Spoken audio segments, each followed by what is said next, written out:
Hi everyone, it's Charmaine again, and I know in my last video I said I was going to do a weekly video blog, and I apologize because this is actually almost a month of the day since the last time I did a video blog. It looks like I'm going to be doing a video blog once a month. I did not realize how busy my summer was going to be with getting the children's back to school stuff and doctor's appointments and all that great stuff. So I'm going to pray that I'm able to do a video blog once a month. I like to start by saying everything in my video is strictly my opinion. My opinion, my religious beliefs, and how fibromyalgia and chronic fatigue syndrome has affected my life personally. I would like to start this week's video blog with the recent events in the news. Speaking of the mysterious death of singer Amy Winehouse and the alleged suicide of a silver medalist Olympic skier. Why do I bring those two names together? Because there is a common factor there. The suicide rate and the divorce rate is very high among people who have chronic pain illnesses or a chronic illness. More importantly, a chronic pain illness, because chronic pain illnesses, you really can't see how bad the person is in pain unless they have a very visual one, say lupus, or there's another one of rheumatoid arthritis where you can see the breakdown of the joints and things like that. However, some forms of osteoarthritis and of course fibromyalgia, you really can't see the visible pain. But those of us who have fibro, we live in pain 24 hours a day, 7 days a week, 365 days a year. I know I myself personally, my medication only brings me down to a 5 from a pain scale of 1 to 10. And my brain has learned how to still do some things at a constant pain level of 5. Add in that the loss of hair and the depression that you inevitably get for having a chronic illness, I can see why some people think suicide is a way out.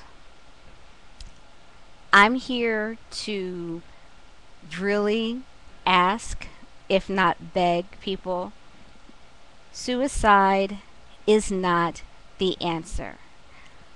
I know there seems to be no way to get away from the pain, and sometimes the pain is so bad that the pain medicines that we're given is like taking a Tic Tac. I understand the frustration of no one in your household or in your family knows the pain that you're in constantly, the pain that you're in to get up, the pain that it takes you to walk from your bed to the shower, the pain that it takes you to turn the shower on. I know what it's like to live in constant pain.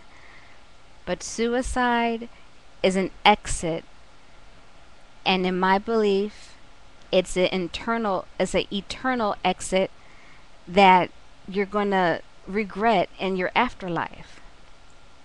I believe there is an afterlife. I believe that suicide is a sin. It goes against the thou shalt not kill commandment.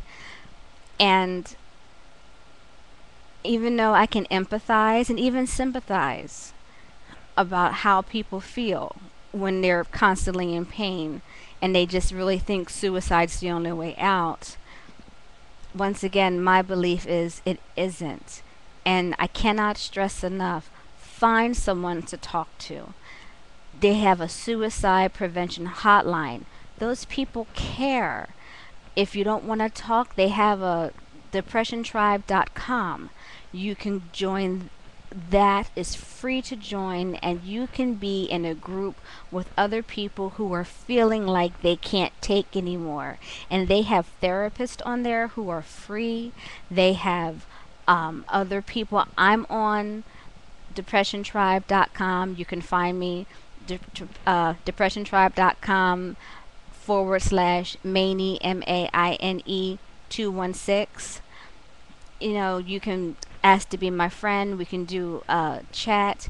If you are feeling that much pain and you feel that there is just no other way out than to take a whole bunch of sleeping pills and pray you don't wake up, please, before you do that step, call someone. Call anyone.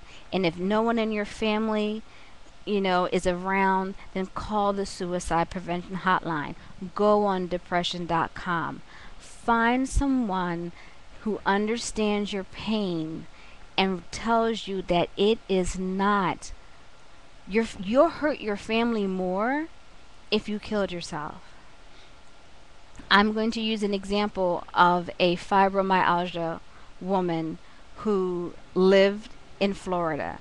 She was a little bit older than me. I want to say mid 40s. I'm 39.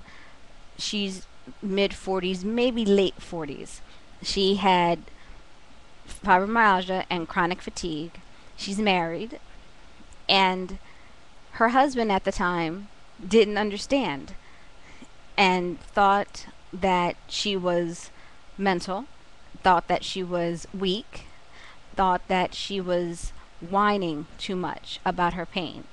Even though the doctors diagnosed her with fibromyalgia and chronic fatigue, even though she was under the medication, even though she tried to get him to learn about fibro, he, and a lot of husbands and spouses are like this, just didn't believe her because she did not look sick. She looked fine. She looked tired, but so did we all. So what ended up happening is, unfortunately, one day he went to work and he came home and he found his wife deceased by her own hand. She had committed suicide. And it was not until then that this gentleman realized fibromyalgia is real, chronic fatigue is real. How I wish I listened to her when she was alive.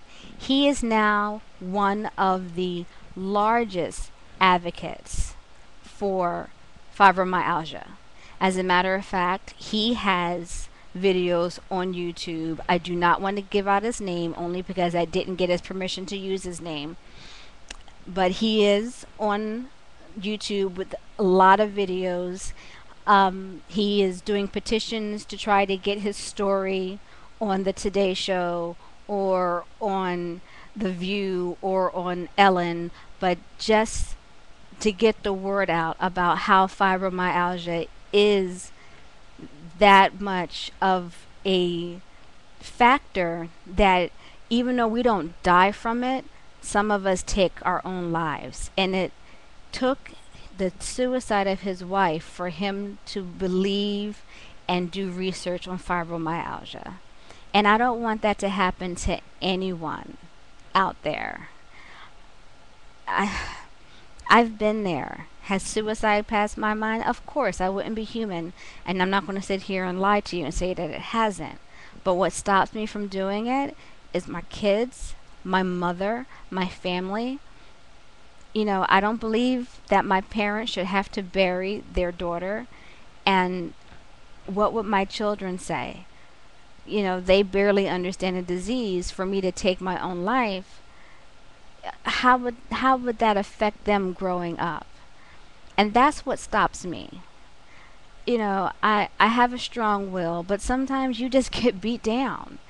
And with the fibro and the chronic fatigue and then the depression and the isolation and the loneliness and no one understanding, yeah, oh my goodness, yeah. Sometimes I just want to jump out the window, but I don't. I go on depressiontribe.com.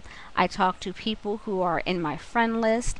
They have members of an members in immediate need section. So if you are thinking about suicide, they have people there to help you. You can call them.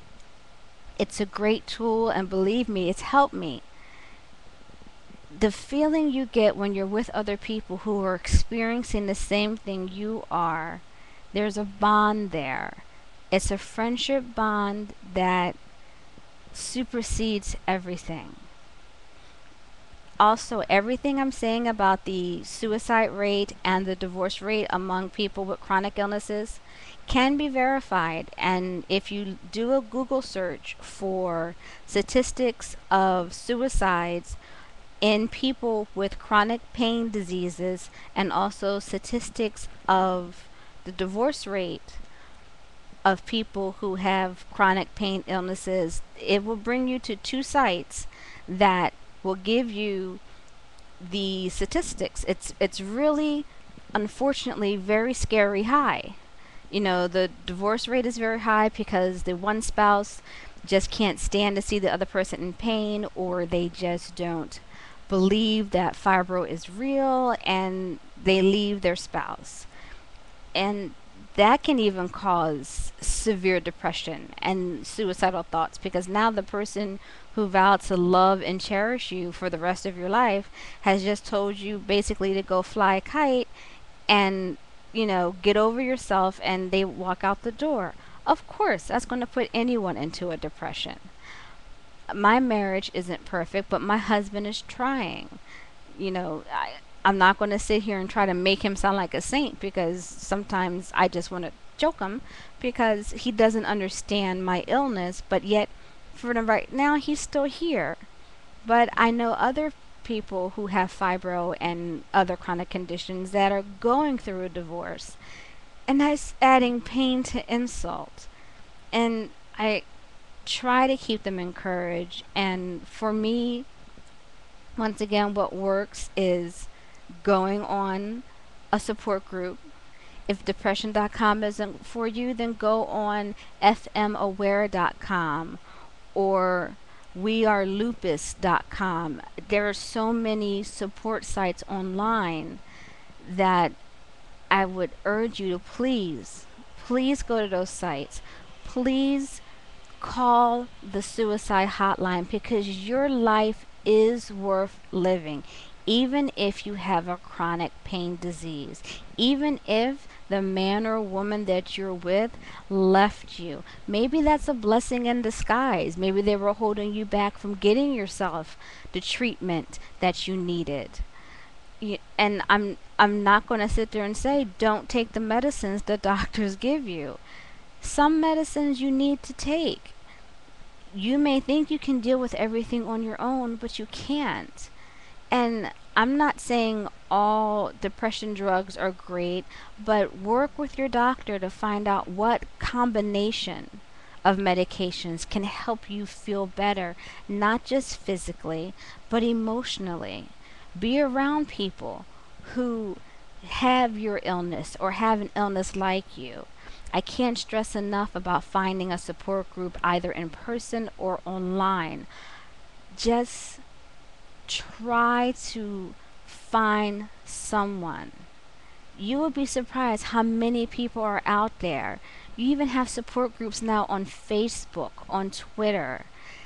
There are people out there who are willing to help you and listen to you and guide you. If you're newly diagnosed with a chronic illness, go to WebMD and find out what's your first step.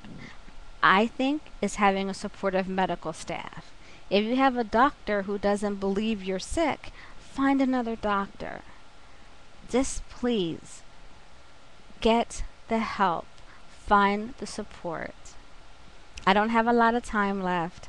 I hope I didn't bore you guys, and I will be back next month with another topic for fibromyalgia and chronic fatigue syndrome. I hope all of you have a blessed day.